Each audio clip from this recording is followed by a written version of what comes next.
The more you subscribe, the more money we have. And right now we're at 0, so please keep subscribing. We don't have money. We don't have money. The more you subscribe, we will have money. The more you subscribe, the more we may have $1 someday. And we'll put it towards our amusement park.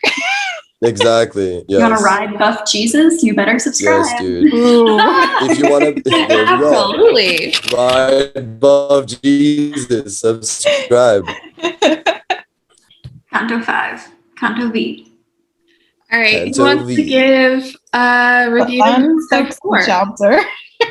The fun, sexy chapter. It's kind of sexy though. It's Yeah, not but like non- not in a good way. Yeah. Well, the circle is pretty sexual, but the chapter itself is not that sexy because it's more about like the consequences of being sexually intemperate. You know, like here's what happens if you don't control your urges. Right. Hell. Hell. You go to hell. If you order a plumber, you go to hell, dude. Don't. What? That's it. Is that a sex thing? Yeah. Anyway. Yeah. So where are we coming to this sexy circle from? Who remembers chapter 4? Oh, that was such a long time ago, dude. I don't know. Yeah, Marat, why don't Should we you get it go again? ahead and recap it then? Yeah, dude, recap. Y'all with your okay. So Dante and Virgilio, they are chilling in the borderlands, not the game. And then they hear like sounds and everything, but then it's like boring. And Dante's like, oh, okay, well, we're here now. I was scared before, but now I'm just like wildly bored. And then Virgil's like having the whole existential crisis. You think this is scary? Pfft, wait till you see the other stuff. And the second he enters the first circle, Virgil's like, oh my gosh, this is horrible. And so we kind of start slowly losing Virgil's cool. But then Dante's like, yo, okay, but like, look at all these cool people. And then Virgil's like, yeah, they're cool, but like, these are like not even the real ones. Came like buff Jesus came and took them away. And now they're like chilling up in heaven. These are like the mildly cool ones. These are like, you know, like the third rowing class kind of cool ones. Awesome. And these are actually pretty awesome people. We got like, you know, the classics, Diogenes, the other ones, you know, like, you know what I'm talking about, all the classics. The most incomprehensibly awesome conversation they can't even put into words. Exactly. He has that he's like, you just had to be there. You just had to be there. Yes. And as the reader, you're like, cool, well, I'm not there. Thank God, because that's hell, you know. Yeah. Dante's like, it's still pretty awesome, trust me. And then Virgil's like, all right, Dante, come on. Playtime's over. We have more helplessly. Come on, let's go. Dante's like, okay, mom. So yeah. Dante meets some cool dudes. And that's for some reason a circle in hell. Some cool dudes sitting around a fire. And Cool dude conversation. You are punished to chill. The whole point is that, like, even though they weren't saved, now that they know that heaven's an option, they're really sad they can't go there. But they're still like, you know, because all these people were people who were in life who just like loved studying and learning and making new theories. So they're like still having a pretty okay time, but it's just that existential sadness of knowing that heaven exists and that you will never get to see it. It's almost like if you went for a year and a half without being able to interact with people person to person, but you knew that that was a possibility and it's something that you like. Right. Just like hypothetically, if that were to happen to anybody, it would feel like that, like that yearning in your soul of like, this is something that I desperately need and want, and I can't get it right now. And that's like devastating. But if you knew that you would never, ever, ever get back to that again. 2020 was a circle of hell. Yeah. That's a new circle. That's a new edition. That's the the only thing that differentiates our suffering from hell is the fact that it's temporary. Oh, do you think that they also started a YouTube channel out of loneliness? Probably. That's what they're doing in that circle right now. Like all the poets gathered up. They're like, let's read. Basically, And they're write like, well, it stuff. sucks that we can't go to heaven, but at least we can like read books, I guess. Maybe they have, Read books, I guess. maybe they have a modern literature. Oh my God. Oh man. Oh man. We're just reading books and talking about them. It's the same. We are in the circle. I'm like Homer. You are Homer, literally. You're literally Homer. So Dante met a bunch of cool dudes and he listed like 30 of them and was like, but I can't tell you all of them because there's too many. There's too many cool dudes. I love your insight though that he was like, well, you just had to be there because he's writing a book that like literally nobody else could have been present for because he's talking about something fake that happened that didn't happen. Right. Mm-hmm. Mm-hmm. Yeah. Also, I kind of like that you were saying that like the all these people have the knowledge that they can go to heaven, but they can't. And since like the Inferno is also in some ways an allegory of like searching for the truth, I guess of yourself or however you want to interpret it. And all these people were at the limit of searching for their truth. And even though, you know, they were scholars and people that constantly fought and studied to find that truth, they finally reached the afterlife. And now they see the ultimate truth and they can never reach it. Right. It feels like a nice, like, you know, like, how do I say, like a parallel of their life on earth, stuff that they will never know, either because of technology or either because of just like knowledge, or maybe they're just not smart enough. But now they are just in the face of the truth and they will never reach it for eternity. Right. And the thing that would have been so implicitly understood in Dante's time that I think is a little bit lost in our world is that desire to go to heaven was so complete and so existential and spiritual. And like even people alive during Dante's time, if you were like, you know, you'll never get to go to heaven, that would have been absolutely devastating to them. Mm-hmm. Because that idea of heaven as that like final place where you get to go, like was such a balm to all of the suffering that they experienced. Mm-hmm. And so all these people that are like, well, I get to chill with all my bros and that's pretty cool. And I get to talk philosophy for eternity and that's pretty cool. But like all of that completely pales in comparison to what it would be like to be in heaven, because heaven is like so emotionally and spiritually and intellectually incredible. Place to be. Yeah. And I know that I'm missing out on that and that sucks. Right. Right. Like that's like going to New York State and you're like, all right, you're going to Albany while everyone else is going to New York City. You're like, oh, okay. There's a lot of Albany hate coming from me. I'm sorry. Yeah, I mean, it's just like, I mean, there could be a really interesting allegory here about privilege of like these people by the circumstances of their birth do not ever have access to that highest tier of success or enjoyment. And that really sucks and they know it. And there's nothing they can do about it. It's just that this is eternal. And they're like, you know, they know that for eternity, they're just going to be around and they're always going to be missing that one thing that everybody is like looking for. And that there are going to be countless people that come after them that just because they were born later get to go, even though they haven't created nearly as much prolific work, haven't done nearly as much for humanity, just because they like had that spiritual guidance. Right. Super. I love that you said that. Like this dude basically built the basis of our whole engineering concept of our whole society, and he's chilling there. While this other dude, this one time helped a lady across the street, and he's just basking in heaven. Like I helped a lady across the street one time. I didn't kill anybody, and I prayed every day, and I believed really hard in Jesus. And it's like, and Virgil's over here like, okay, but I created like the Aeneid. And well, I created the like Iliad and the Odyssey, and all these people were like, "Okay, I created triangles." I created triangles. Yeah. So speaking of privilege, we now come to sorry.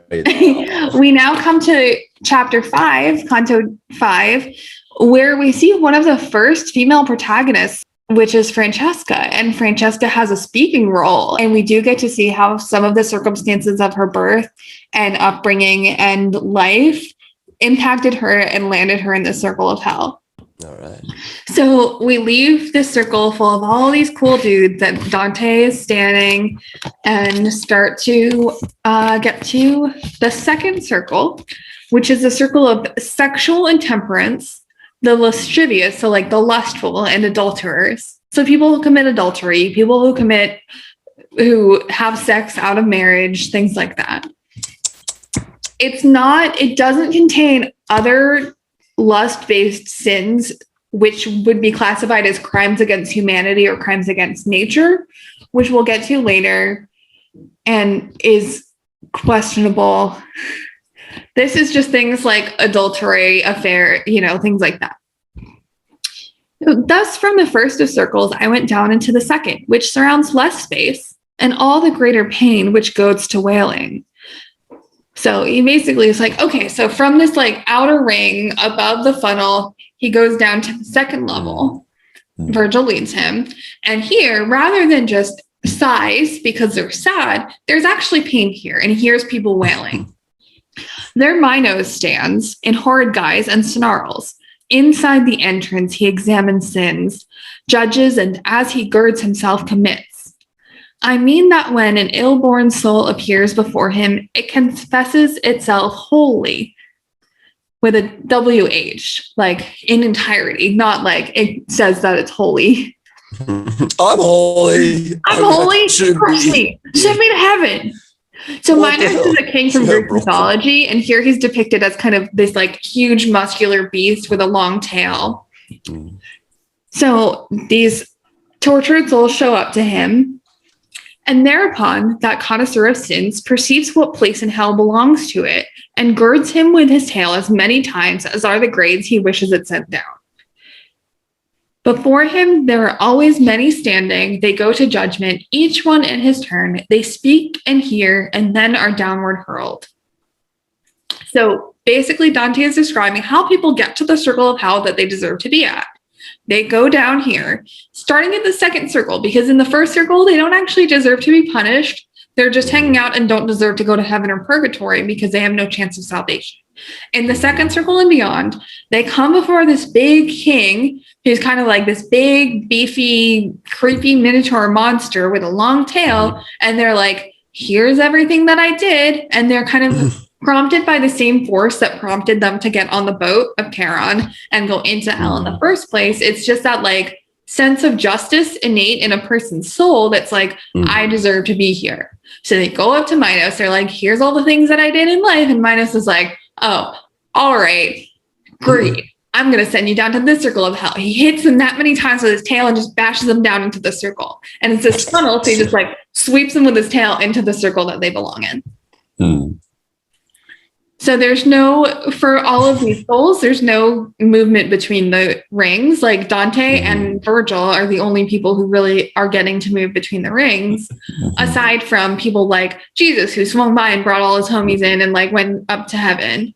I'm wondering if this is, I believe it's going to be King Minos. Like you mentioned, so King Minos' wife went off and they got a prize one day. They got a gift of a bunch of like these really pretty white bulls, the King Minos and his wife. And then his wife was like, wow, these bulls, they're sexy. And so she had Daedalus, who his son is Icarus. She had Daedalus make her a cow costume. And then she went out as a cow to purposefully have sex with these bulls. They're not magical like mermaid things or anything. They're just bulls, like cows. And then she had sex with a bull, and then she gave birth to the Minotaur. Which they then locked away in a labyrinth until Theseus decided to go kill it to save the princess and so on. But like, first, I thought you were saying bulls. Oh yeah, dude. No, bull. A bull. Yeah. Like it's a nice big old football she found, dressed like a cow. That's like next level. But my question being, like, I wonder if it's, I don't know if they mean by Minos the bull of Minos, which is how he's also called, the Minotaur, or if they mean the king. Because if it's the king, he's kind of the victim of his wife's adultery. Or if it's the bull, it's the product of adultery. So I believe so as far as I know, it's King Minos. Oh, yes, definitely.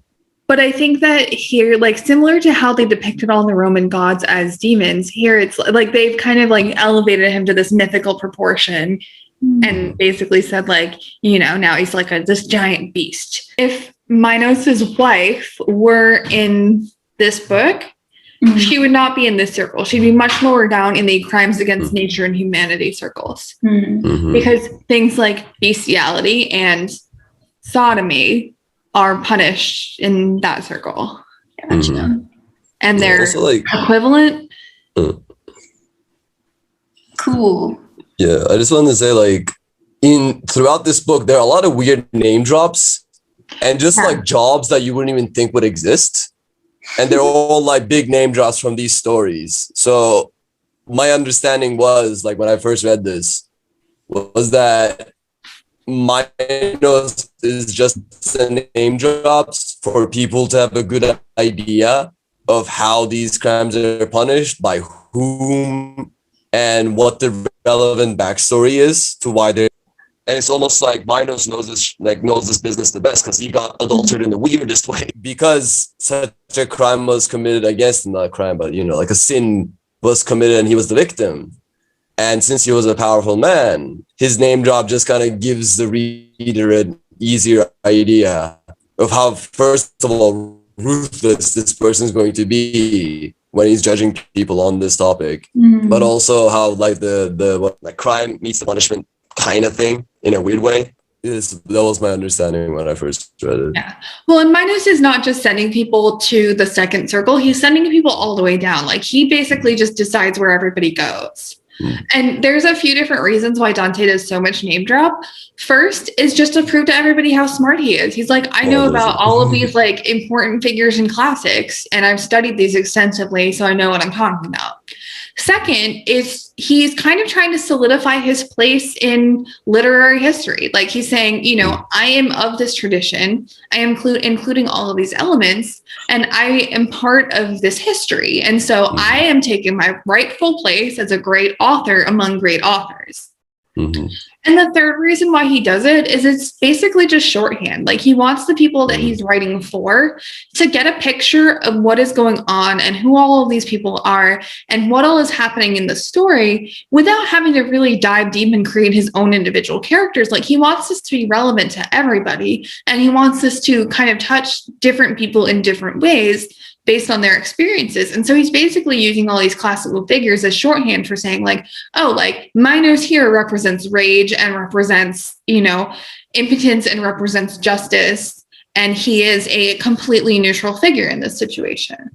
Or, you know, Virgil and Ovid and Lucan and all these poets, like, here they represent something really specific to Dante and his contemporaries.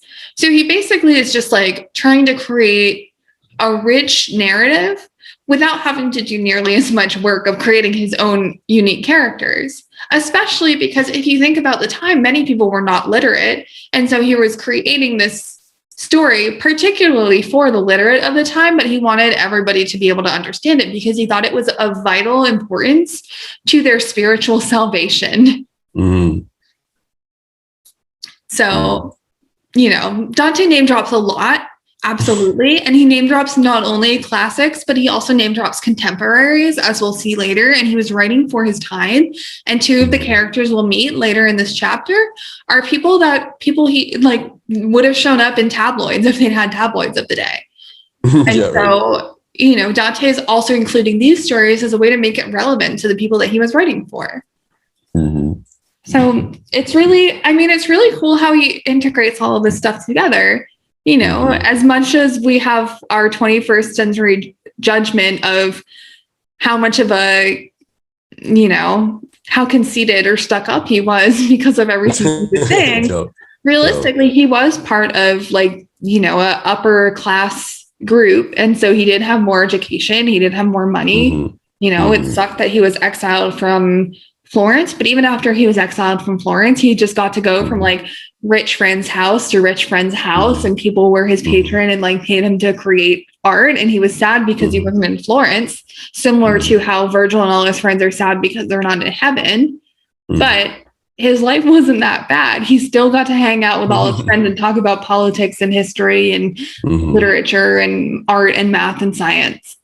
I guess it is like, I'm thinking of it like he's just, I mean, I know that he was famous at the time. So I guess it'd be more like if famous author of today, like Margaret Atwood wrote a book about how she died and Shakespeare was like, I'm a fan of your work. And I'd be like, I mean, all right, Margaret Atwood, but like, I guess I could see it, you know, like. Yeah. Right. And I think people in his day didn't really take it that way. They were like, oh, like this is a fun story and it includes all it is. Like, I know that guy. I know that guy too. Like they would more look at the name dropping as like, oh, that's so cool. Like, I know who all these people are. I'm educated too. The Italian Avengers. Yes, absolutely. All right. So Minos is here with his tail whipping people down into hell. Before him, there are always many standing. They go to judgment, each one in turn. They speak and hear and then are downward hurled. So Minos now speaks. Oh, thou that comest to the end of woe. Whoa. Whoa. He's the Minotaur. He's probably messed up. Yo, we want to get a clean take on that one. All right, 3, 2, 1. Christina, let's go. Oh. Like what? Now. Why? Comes. Go on, Christina, go on. Oh, thou that comes to the end of woe. All right, my Kindle just died. Hold on. Oh no. That one line took so much. It was such a short line. Also, yeah, I'm like starting to doubt getting through this chapter. We'll speed it up a little bit. Hold on. It is a long one. It's like not that long. It's just that like we've made it through like 3 sentences and 25 minutes. Okay. We're going to speed it up because nothing else is as wild as Minos is here. Okay. So, oh, thou that comest to the end of woe, said Minos, giving up on seeing me, the execution of so great a charge. See how thou enter, and in whom thou put thy trust. Let not the gateway's width deceive thee. To him, my leader. Why dost thou, too, cry? Hinder thou not his fate-ordained advance. Thus is it yonder willed, where there is power to do whate'er is willed. So ask no more. So Minos turns to Dante and is like, hey, what are you doing here? Don't think you can just waltz through here just because the door's a big door. And Virgil's like, hey, you know what, Minos? Jesus wants him here too. So why don't you back off? Minos was like, all right, okay, fine. And now the woeful sounds of actual pain began to break upon mine ears. I now am coming to where much wailing smiteth me. I reach a region silent of all light, which bellows as the sea doth in a storm, if lashed and beaten by opposing winds. The infernal hurricane, which never stops, carries the spirits onward with its sweep, and as it whirls and smites them, gives them pain. Whene'er they come before the shattered rock, their lamentations, moans, and shrieks are heard. Their cursing, they blaspheme the power divine. I understood that to this kind of pain are doomed those carnal sinners who subject their reason to their sensual appetite. And as their wings bear starlings on their way, when days are cold in full and widespread flocks, so doth that blast the evil spirits bear. This way and that, and up and down it leads them. Nor only doth no hope of rest, but none of lesser suffering ever comfort them. So here Dante comes into the circle, finally, fully, and he sees these huge sweeping winds. And we see some really interesting synesthetic metaphors here. He says the region is silent of light, and it bellows as the sea in a storm. So he describes this like, he says visually, there's visual silence. There's no light. It's completely dark. But he uses the word silent because he's like crossing his senses. And then this area, it's making so much noise that it reminds him of that feeling of being swept up in the sea at storm.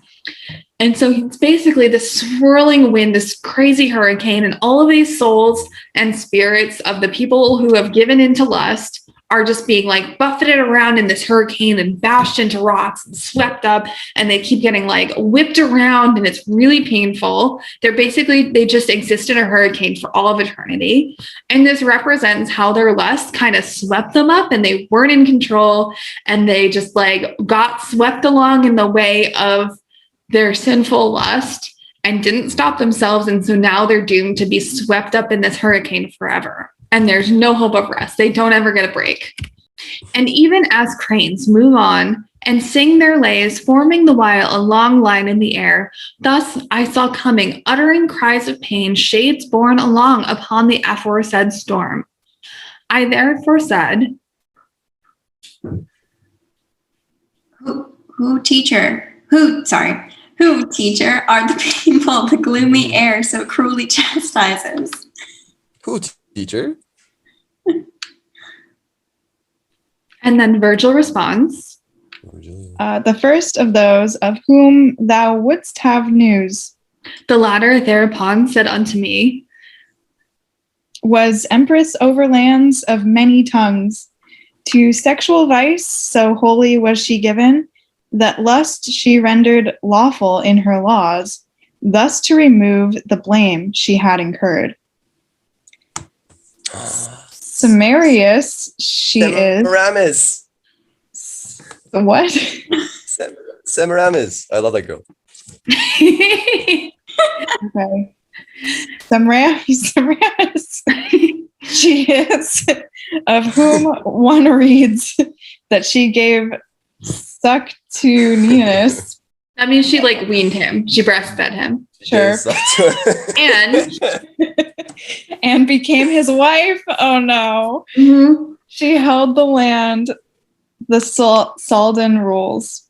There's no right way to read that sentence. That sentence is eternal.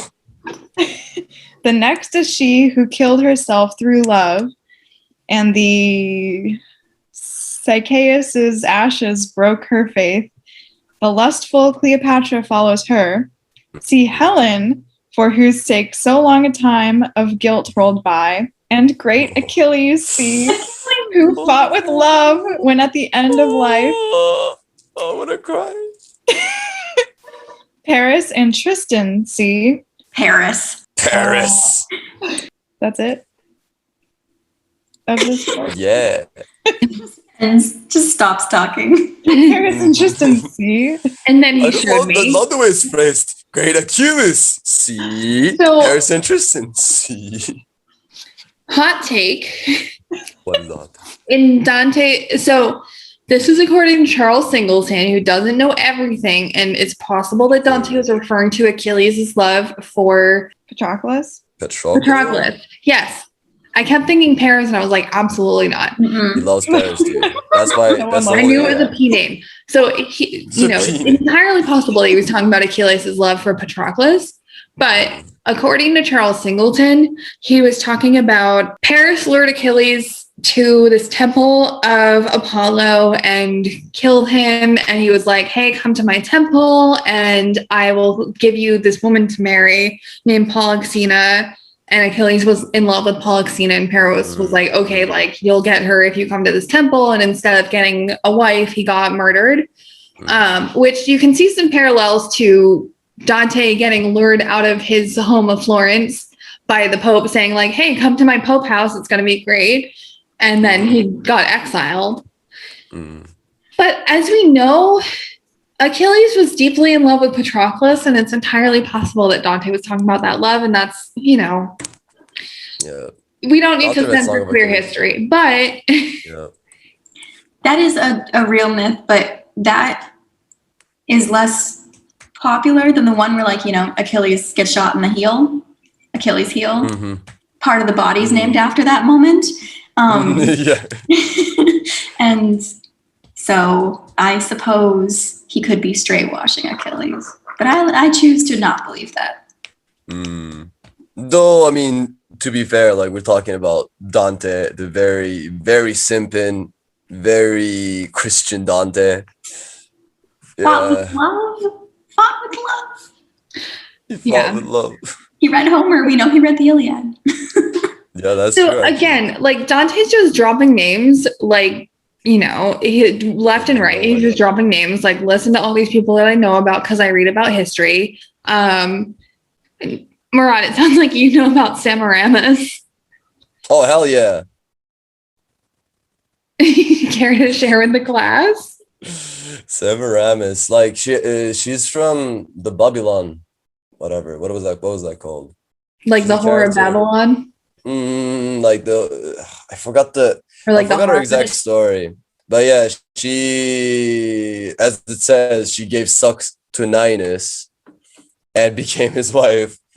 And I don't remember the story that well, but she's very, like, how'd I say it? She's not very relevant to the whole story, but she played a very important part in one of the classics that Dante definitely read. Like, she's basically the Homer of the Babylon region. She's basically Zeus's wife, Hera, of the Babylon region. So basically, important. the story that Dante is referencing is basically, so she succeeded the throne from her husband. Her husband died, and she was like, okay, now I'm the boss. She proceeded to have sex with lots and lots of men, you know, adulterously / extramaritally, and like she would seduce somebody and they would be her, you know, sexual partner for a while, and then she would have them murdered, and then she would move on to the next person, and eventually she had a kid, and then she was like, okay, I don't want anything to do with you anymore, and like abandoned him, and then later was like, oh, but actually now I'm interested in you. And they also had sex, and she was like, actually, I'm changing the law. It's not wrong anymore for parents to make love to their kids, and everybody should do what they want. Sin. So clearly she belongs in the circle. Yeah. Dante also mentioned one whom he doesn't name specifically. And when he does that, usually it's because, like, sometimes it's like he's being sneaky, like, oh, if you know who this is, it's like a little Easter egg for you. But in this case, I think it's somebody who everybody kind of would have known. And so she who killed herself through love is Dido, who there's like a whole situation, but in the Aeneid, Virgil basically said like Aeneas met her and she fell in love with Aeneas and had an affair with him. And when he left, she killed herself and burned herself in a pyre. So like she died because of her adulterous love. And there's just like, you know, Cleopatra, Helen, Achilles, Paris, Tristan, and then like 1,000 others that he lists by name, and he and Dante are just going out, and Virgil's like, and that guy, and that guy, and that guy, and that guy, and that guy, and that girl, and that lady, and that person, and that other person, and for 1,000 names. I would just like to point out that Achilles was married. Okay, Achilles was married. Who was he being adulterous with? Patroclus. Exactly. There really is no other way to read it. Come to think of it. Now that you say it that way. We here at Classic and Chill have strong feelings about Achilles' romantic attractions to other human beings. And Achilles was absolutely bi, and everything is fine. And nobody is allowed to erase his love for Patroclus. But if he went to hell for killing Paris after getting married to Polysena, he'd be in the one for murder or rage or something. Right. Because like that is just fitting. Yeah. But then like Minus is like, you know what? That's more messed up. Well, there's this kind of interesting thing that Dante establishes here, which is like all of these people that he's talking about died as a result of their adulterous love or their like lust, you know, and they did things that they shouldn't have, and that's why they died. And so they end up in that circle. So to some extent, it's like whatever the worst crime that you did, whatever your worst sin was, that's where you go. But in a lot of cases, it's like, you know, whatever was your mortal sin, whatever sin it was that caused you to die, that was so bad on earth that you died for it, I guess that's the circle you go to. Virgil points out all these people, Achilles, Paris, and Tristan. And then he showed me and pointed out by name 1,000 shades and more whom love had from our life cut off. So people who died because of their love or lust. When I had heard my leader speak the names of ladies and their knights of olden times, pity o'ercame me, and I almost swooned. Poet, I then began. I gladly talk with those two yonder who together go and seem to be so light upon the wind.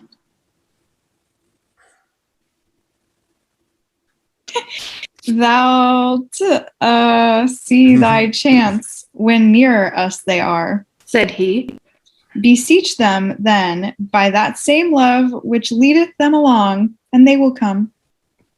Soon as the wind towards us had bent their course, I cried, O toil-worn souls, come speak with us.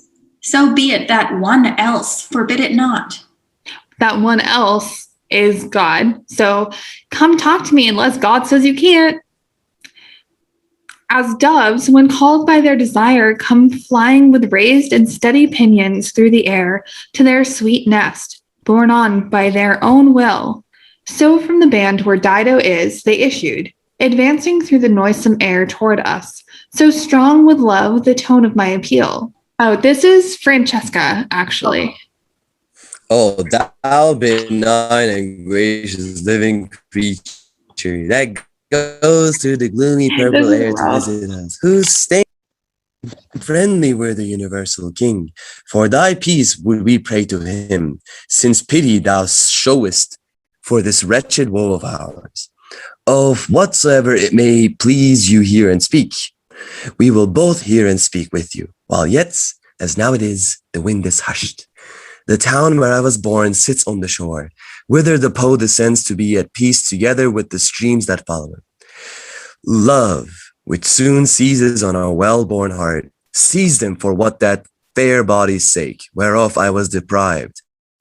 And still the way offends me. Love, which absolves from loving none that's loved, sees me so strongly for his love of me, and that, as thou seest, if doth not leave me yet.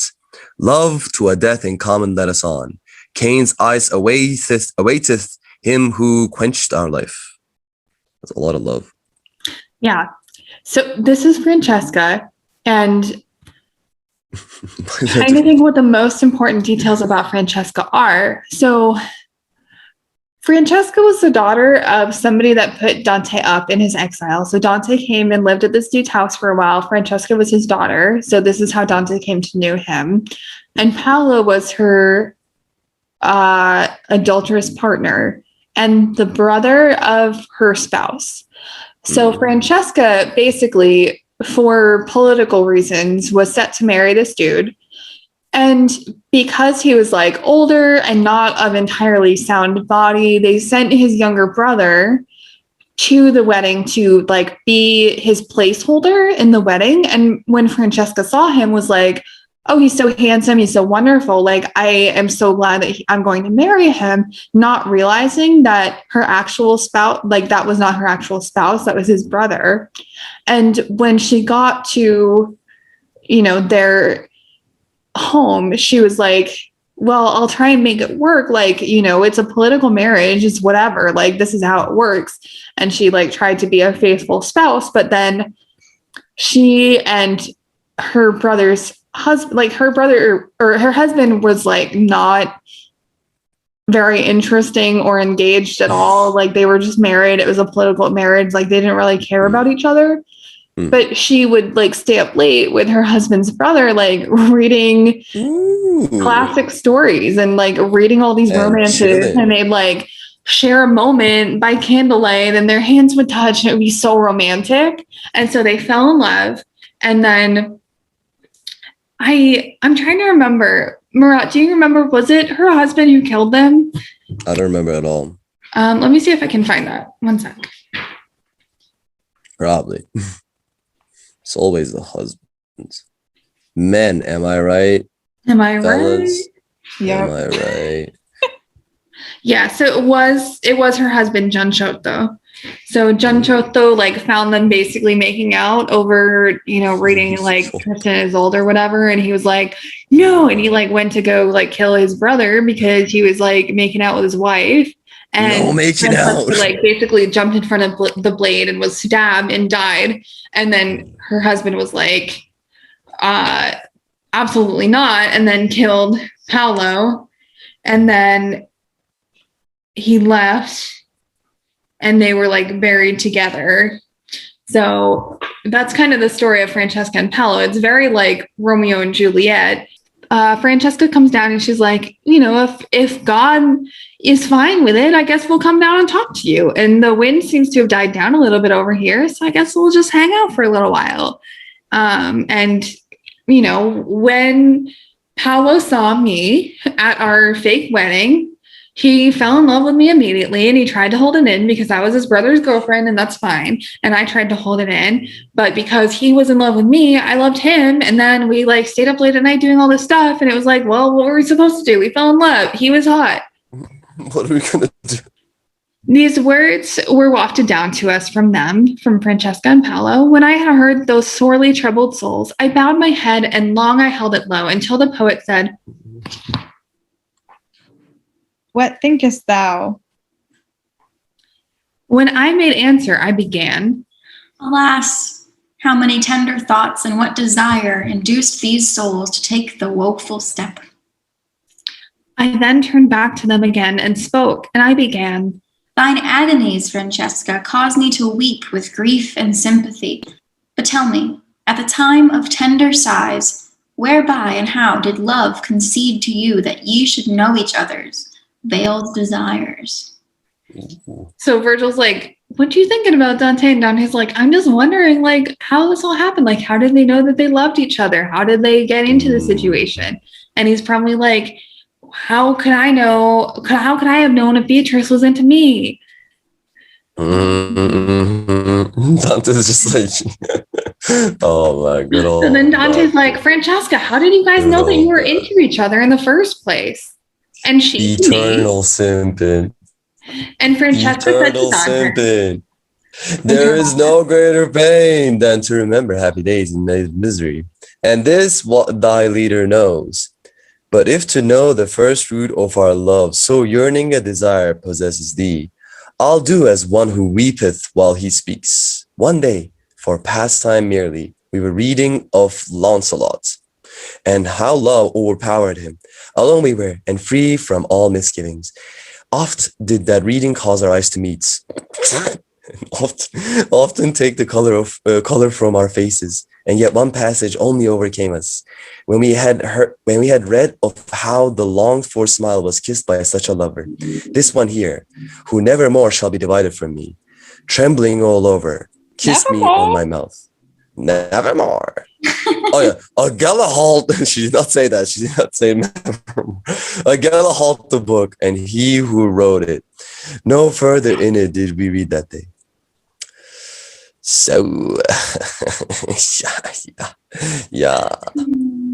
So basically, they were just up late at night reading stories about Lancelot and Guinevere. And Guinevere was married to Arthur, but she and Lancelot were secretly in love, and they were both super hot. And they were like, Lancelot stole a kiss from Guinevere, and it was so scandalous. And Paolo, upon hearing this, couldn't hold himself back anymore, and he leaned over and he kissed Francesca. And she was like, oh, she swooned.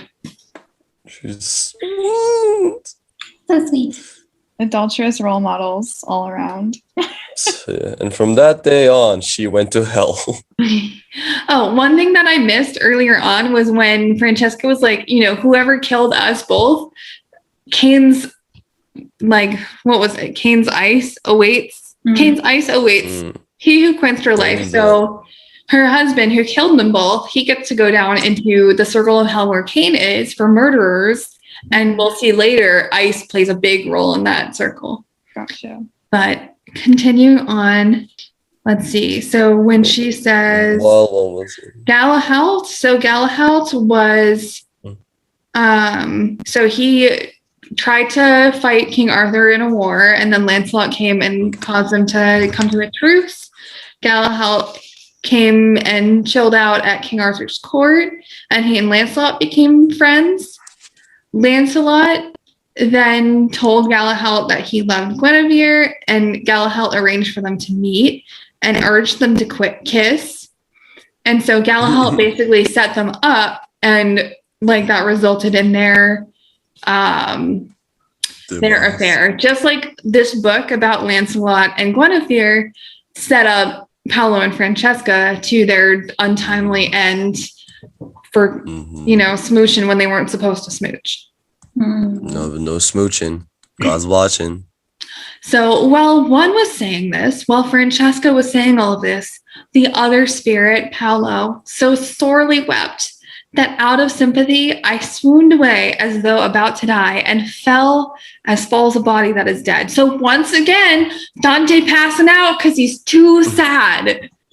So Dante sad. passes out left and right. He cannot handle strong emotions. He just passes out. He's just narcoleptic, dude. Yeah, something.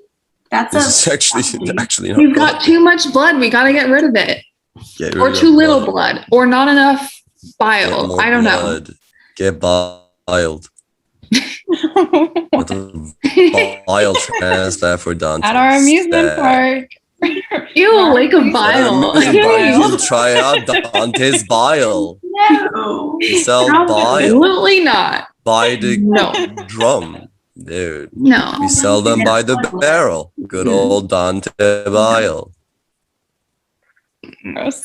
All you can drink, Alighieri bile. All and get it. I say this chapter really unsexy. Yeah, no, it's Very unsexy. kind of, except for when they're talking about Lancelot and how tenderly he kissed her lips. It's like a little, it's like very, yeah. But it's also like, it's also like, but don't do it because you're going to be swept up in a hurricane forever and that's no fun. Stop. But you get to get. Oh, you did it. Oh, you did it. Yeah. So, when you think about as we're going down through the circles, the punishments get worse and worse. And sometimes the people experiencing the punishments experience things that they would have wished for in life. Like Francesca and Paolo get to be together forever. Right. And they were buried together. They get to exist together in this hurricane. They're light upon this hurricane. Many of the souls are like really heavy and getting bashed around. And they're just kind of floating because they're together, and it's not terrible. It's not comfortable by any means, but it's not the worst thing to happen. But again, they know that they will never be able to go to heaven. And there are many people in the circle who like curse the name of God because they'll never get to go to heaven. And it sucks being whipped around in this hurricane for eternity. But again, the circles are going to get worse and worse as we go down further and further. So we'll be prepared for some more brutal punishments. But for now, it's okay. Things aren't the worst. For now, it's okay. And yet Dante's still passing out every 2 seconds. He's still just fainting. Like he can't handle it. Yup. Like But Dante, I guess Dante, simpin and wimpin, I guess. Simpin and wimpin. Simpin and wimpin. That's Dante, dude. That's actually a very, very good way to describe all of Dante. Oh man. Yeah.